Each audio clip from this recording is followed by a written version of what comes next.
I'm going to be talking to you about a topic that I'm very passionate about, and I think it's something that all of us here have a linkage to, and it's a topic that's called Nigeria. I'm going to be talking about Project Nigeria, creating the future of our dreams. What are the challenges and solutions that would help us create this future?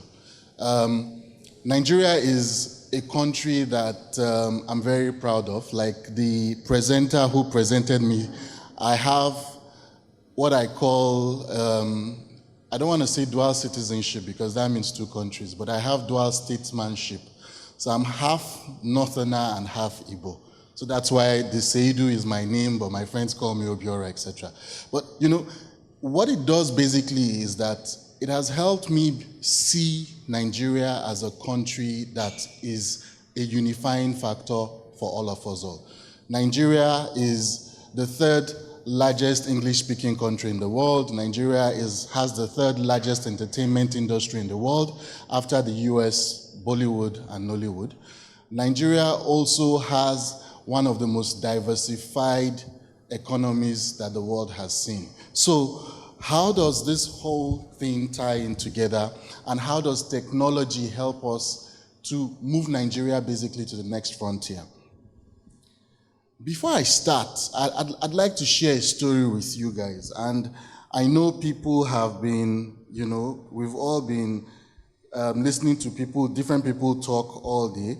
And I just want to read out a story for you guys to listen. I was going to say people should shut their eyes, but I think you can leave your eyes open. I just want to tell you a story, and I'd like you to think about the story as I tell it, and try to think about what are the things that strike you based on the story. My story starts this way. Papa Junior woke up with a smile on his face. It was the second Friday of the month, and the village market day. He had spoken to one of the government ladies who advised farmers on pricing and buyers before market days happen. The information he got showed that he stood to make significant profit since he did not have to go through middlemen. The information basically made him smile. And looking at the aftermath, he could smile based on the fact that he knew he was going to make profit from his hard work and sweat. He was still baffled at the fact that the ladies could speak his dialect and were always very helpful with his questions. The call was also free, as it did not reduce his credit, which meant that he had money to be able to negotiate with major buyers when the need arose. That evening, after dinner, Junior came up to him and explained that his exam results were ready. But the school would only release it to his parents. Junior showed him the piece of paper with a number which he called a short code. Papa Junior grumbled, asking Junior if this also had anything to do with the third installment for his school computer. I will pay tomorrow, as the government lady explained how to make payment from my phone. No, Papa, replied Junior. This is for my examination results. Just before the whole family retired for the night, Junior's younger sister, who had been feverish all day, suddenly got worse. Mama Junior asked Junior to bring his school computer, which was charging under the table, and also bring the solar lantern for her to observe his sister. She asked him to call the hospital on the device, the school computer, so she could brief the nurse and know whether Papa Junior would have to carry them on his motorcycle to the hospital, which was 5 kilometers away. That ends the story.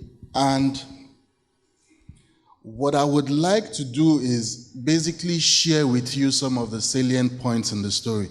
It sounded like a story. I don't know whether you people connected with? Can I see a show of hands if people kind of understood what the story in terms of the impact?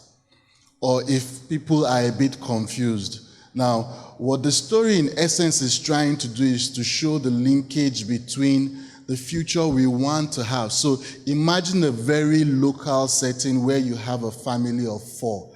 The main provider of the family is a farmer by profession. He has a young child, a son who is in school. He has a daughter and he has his wife.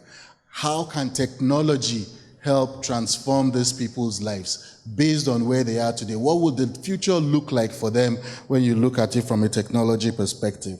There are 3 key things that were impacted if you look at Papa Junior's lives and that of his family. One of them is a major challenge that we have today, which has to do with government administration. As a citizen, we all have interactions with government on a day-to-day basis, whether it's through paying our tax or using the roads that part of your tax goes into building, or attending school or paying school fees, etc. But there's always an interaction between us as citizens with government. The other thing is health services. We all, in one way or the other, have to enjoy or go or visit the hospital, either ourselves or a member of our family is there. Education is something that everybody has also talked about, and it's something that faces everybody's life. So if you look at the story in itself, these 3 areas were impacted by technology. From a government administration standpoint, the government in the future, at the time this story was being told, had put together a call center. And that was the ladies who work at the call center are the people that Papa Junior called the government ladies. And the idea that a simple man who is a farmer can use a normal phone, not one of the smartphones that we're using today, but he has a number that he can call and get advice on how much, what the going rate is for the products that he's worked on so hard and tirelessly to produce. And also know how to negotiate what is the going price and ask people questions around the different things that have to do with his occupation. Right? Health management was another thing that was impacted in the story. Being able to have remote health management basically administered to a child through a device. So video conferencing basically is what we're talking about. So you can imagine a remote setting like that. If any of you visits the village here, imagine yourself being able to get health services from a hospital which is quite far away from a simple device. And then school management was the third thing that was there as well. One of the things that, in my job, I'm responsible for business development in public sector, and I travel the breadth of Nigeria engaging with governments and governors and local government chairmen. And we're all very lucky to live in the cities. If you go to the villages, the situation and the story is totally different, right? So how do you encourage people to go to school? How do you engage the parents as well in terms of what is happening with their kids and their children? How do you get parents to actually take an interest in the results of their children? And this is one of the ways that technology, in very simple ways, through things like SMS, etc., can actually engage parents to say, okay, your father needs to get involved before your result gets released to him. And that kind of covers the storyline in terms of Papa Junior's and his family's engagement. Now, there are a couple of areas that are challenges that government normally would look at.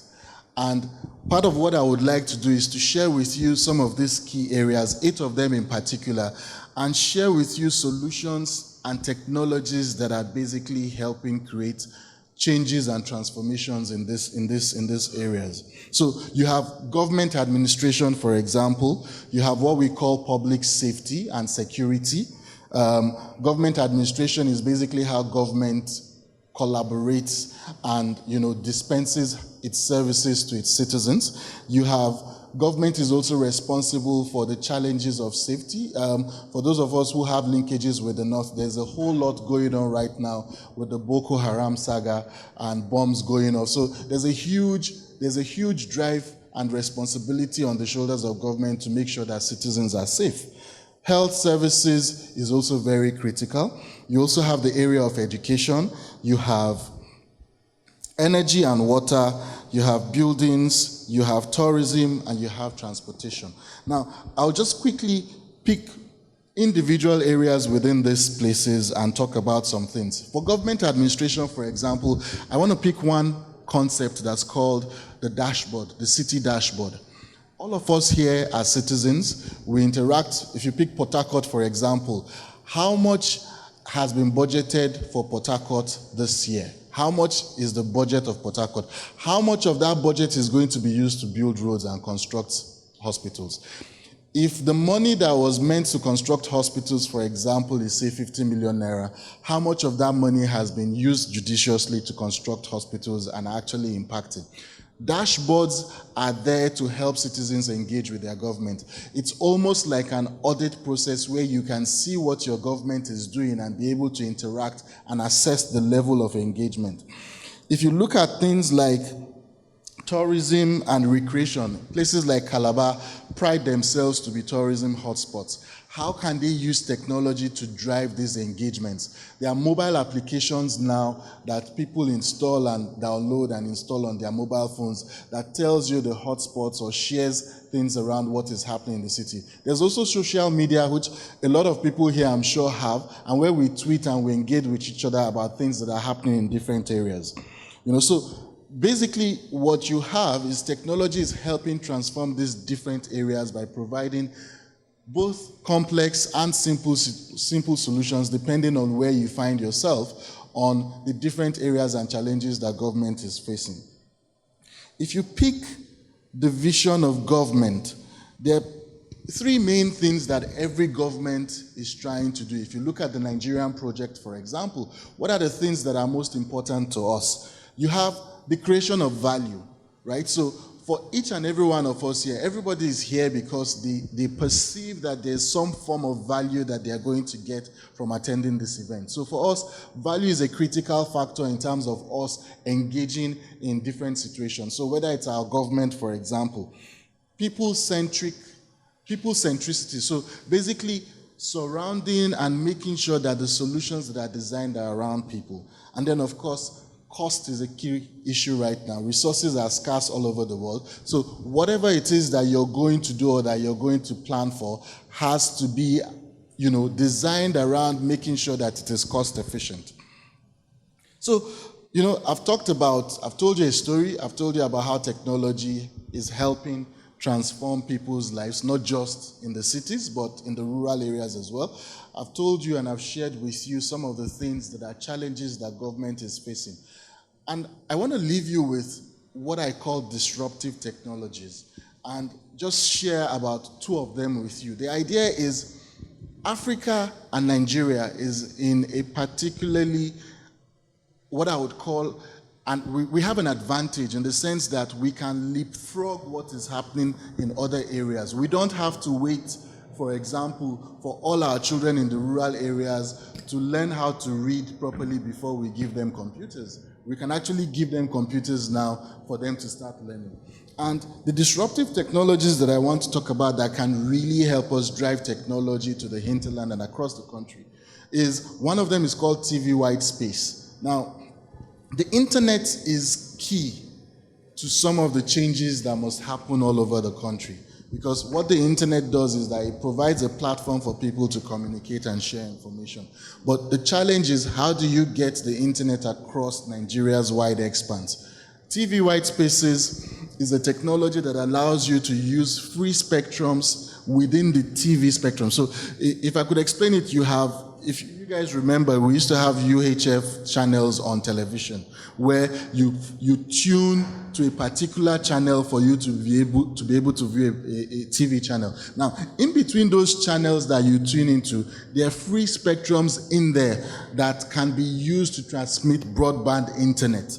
And it is not affected in any way by obstacles, etc. So it's not the same kind of thing where you say you need line of sight for it to work. The same way you can have a TV in a remote area and they can view and watch channels. Now, this is a particularly disruptive technology because it can help the country actually bridge that gap that we have right now from how we communicate with people all over the country to how they share information to how businesses are run.